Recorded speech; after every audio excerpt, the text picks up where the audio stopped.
অবশেষে গাজার রক্তক্ষয়ী যুদ্ধের অবসান। নানা কারণে কয়েক ঘন্টা বিলম্বে ফিলিস্তিনের গাজায় বহুল প্রতীক্ষিত যুদ্ধবিরতির কার্যকর হয়েছে। রবিবার স্থানীয় সময় বেলা 11:15 এটি কার্যকর হয়। মধ্যস্থতাকারী দেশ কাতার বিষয়টি নিশ্চিত করেছে। বিলম্বিত সময়কালে ইসরায়েলি হামলায় প্রাণ গিয়েছে প্রায় 10 ফিলিস্তিনির।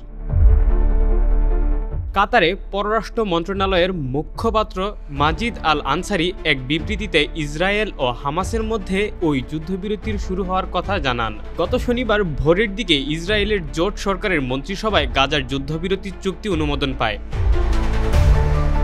এর আগে গাজার স্থানীয় সময় সকাল 8:30 থেকে যুদ্ধবিরতি শুরু হওয়ার কথা বললেও তা হয়নি। সকাল থেকে ইসরায়েলি বাহিনীর হামলায় গাজার বিভিন্ন স্থানে কমপক্ষে 10 জন ফিলিস্তিন নিহত হন। ইসরায়েলের প্রধানমন্ত্রী নেতানিয়াহু বলেছিলেন, হামাস মুক্তি দিতে যাওয়া বন্দীদের নাম প্রকাশ না করা পর্যন্ত যুদ্ধবিরতি শুরু হবে না।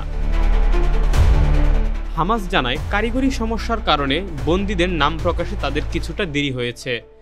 পরে হামাস প্রথমে 3 নারী বন্দীর নাম প্রকাশ করে তাদের মুক্তির প্রক্রিয়া জানান। দশকের পর দশক নিপীড়ন দখলদারিত্বের জবাব দিতে 2023 সালের 7 অক্টোবর গাজার সশস্ত্র গোষ্ঠী হামাস ইসরায়েলে আক্রমণ করে। এতে প্রায় 1200 লোক নিহত হয় এবং 251 জন হামাসের হাতে জিম্মি হয়। জবাবে ইসরায়েল গাজার নির্বিচারে হামলা শুরু করে। সেই থেকে এই পর্যন্ত উপত্যকাটিতে প্রায় 47,000 ফিলিস্তিনি নিহত হয়েছেন বলে জানায় হামাস শাসিত স্বাস্থ্য মন্ত্রণালয়। জাতিসংঘ গাজাকে শিশুদের গড়স্থান বলে অভিহিত করেছে।